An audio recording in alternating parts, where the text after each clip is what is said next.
Hey fashionistas, welcome to another Saturday of me talking about Superman the Animated Series. Today, I'll be talking about the Season 1 episode, My Girl. My Girl! Okay, I promise I won't do that again in this video. If you haven't seen this episode, do it now because I'm going to be spoiling it hard in this episode summary before I get into the meat of the review. Lois and Clark are covering a fashion show for some reason, and Lex Luthor comes in with his new girlfriend, none other than Lana Lang, Clark's high school girlfriend. Just as Clark goes to visit Lana, she gets kidnapped, so Clark goes to rescue her as Superman. Hey, real quick, why did the kidnappers even bother kidnapping Lana if all they wanted was the jewel thing on her dress? Rip it off like you did later and pistol whip her so that she doesn't tattle on you until you're out of the building. Then you minimize your Superman encounters. Gotta keep it smart, people. After Superman's dealt with the kidnappers, Lana reveals that she knows his secret identity and has known for quite some time. Superman warns her that Lex is dangerous. She doesn't take his warning seriously, but then later finds out that Lex really is in bed with an arms dealer, figuratively, and she warns Clark of a time and place that Lex's people will be meeting. Meanwhile, Lex's right-hand woman, Mercy, is suspicious of Lana, and after she proves to Lex that Lana has the hots for Superman, he uses her spying on him as a way to get Superman 500 miles away so that he can have Lana dealt with.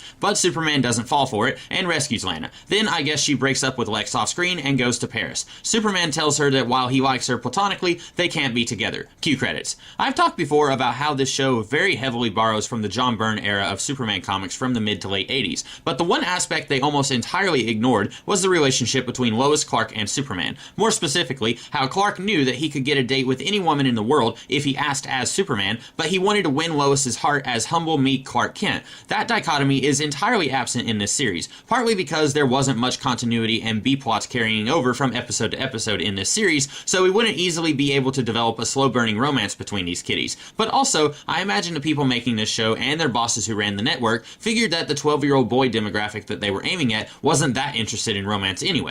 Who knows why they ignored the romance stuff, but they certainly did, which makes this episode truly bizarre for a few reasons. It brings Lana back, seemingly as a foil for Lois. Clark plainly tells Lana he's not into her in that way, and then we can kind of get a feel for why he likes Lois and why he's not into Lana, except that Lois is barely in this episode. I get it, these episodes are only 20 minutes long, but if you're going to do something like this, and it does kind of seem like they are trying to do that at the end of this episode, then you need to have Lois more present throughout the episode, right? But even if they did, that leads into my other problem. This series never did do that much with Lois and Clark's relationship, as I mentioned earlier, so it is even more puzzling why they would do this episode if they never intended to follow up on Clark eventually finding that special someone that Lana says he will find. If this series ever did any real development on the Lois and Clark relationship, then this episode would be hugely important. But as is, looking at how their relationship doesn't develop, this episode does feel like it's teasing us on something that ultimately will never happen. Getting past that, I really like how Lex is handled in this episode. He's a villain, yes, but he's portrayed in a very complex way in such a short amount of time. Mercy too, for that matter. Lex really seems into Lana and is genuinely happy that Superman saved her and is genuinely hurt that she is kissing on Superman later. He takes no joy in having to order her be killed, which is refreshing to see. This is one way that this series does not take a page out of the John Byrne Superman era, where Luthor was truly unredeemable in every way. It wasn't until the mid-90s and later when Luthor began to be portrayed as having a little bit of a soul for the first time in decades. I like getting to see just a touch of that here. Of course, he still orders Lana to be killed, but baby steps, right? And Mercy, this is the first time she feels like a character and not a nameless thug. I love that she's clearly jealous of Lex and Lana, and thinks that exposing the traitor will earn her a spot in Lex's heart, but her joy at Lana's death sentence only makes Lex angrier. Truly some twisted stuff going on here. Man, if only we could have gotten a Luthor series like everyone else was saying back in Smallville's heyday.